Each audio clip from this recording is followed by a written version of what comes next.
नमस्कार, मैं डॉक्टर सत्यानंदा आज डिस्कशन करूंगा स्लीप डिसऑर्डर्स के ऊपर। स्लीप डिसऑर्डर्स हमारी क्लिनिकल प्रैक्टिस में काफ़ी कॉमनली एनकाउंटर्ड प्रॉब्लम है और काफ़ी लोग आके हमसे इसके लिए राय लेते हैं। कुछ लोगों को ऐसा होता है कि उनको लेट नींद आती है, कुछ लोग ऐसे होते हैं जिनको नींद बार बार बीच में खुलती रहती है और कुछ लोग ऐसे होते हैं जिनकी नींद कभी पूरी नहीं हो पाती है। उनको ऐसा लगता है कि quality of sleep is not good.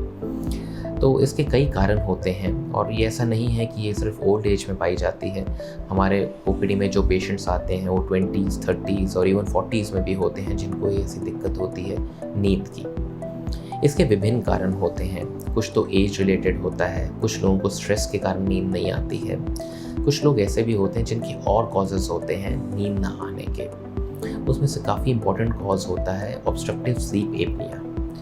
Patients हमें खुद बताते हैं कि उनको खर्राटे आते हैं, पूरी रात भर खर्राटे आते रहते हैं और उसके बाद कुछ ऐसा लगता है उनको कि जैसे वो सांस लेना ही रुक गया हो उनका। और ये कई बारी हमें हिस्ट्री उनके साथ में जो सो रहे होते हैं वो बताते हैं कि ऐसा हमें होता है कि हम 2-3 मिनट के लिए लंबे से खर्राटे लेते हैं और फिर 10-20 सेकंड के लिए उनका सांस लेना रुक जाता है।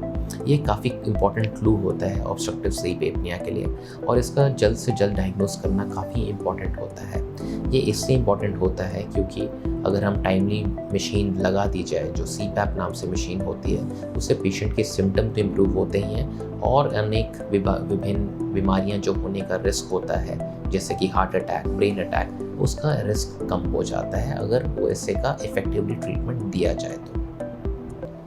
फिर कुछ पेशेंट्स होते हैं जिनको नार्कोलेप्सी नाम की दिक्कत होती है, जिसमें एकदम से उनको दिन में बैठे हुए भी एक ऐसा अटैक आता है जिसमें कि वो नीचे गिर जाते हैं या सो जाते हैं, या फिर उनको ऐसी चीज़ें लगती हैं कि जब वो सो के उठ रहे हैं या फिर सोने जा रहे हैं तो उनको चीज़ें दिखाई देने लग पड़ती हैं। ये भी काफ़ी इंपॉर्टेंट होता है डायग्नोस करना क्योंकि इन सब के ट्रीटमेंट अलग होते हैं। अगर हम बात करें कि हम ट्रीटमेंट क्या देते हैं स्लीप डिसऑर्डर्स का, तो ट्रीटमेंट कॉज संबंधित होता है। अगर ऑब्स्ट्रक्टिव स्लीप एपनिया का कारण है तो हमें उसको ट्रीट करना है।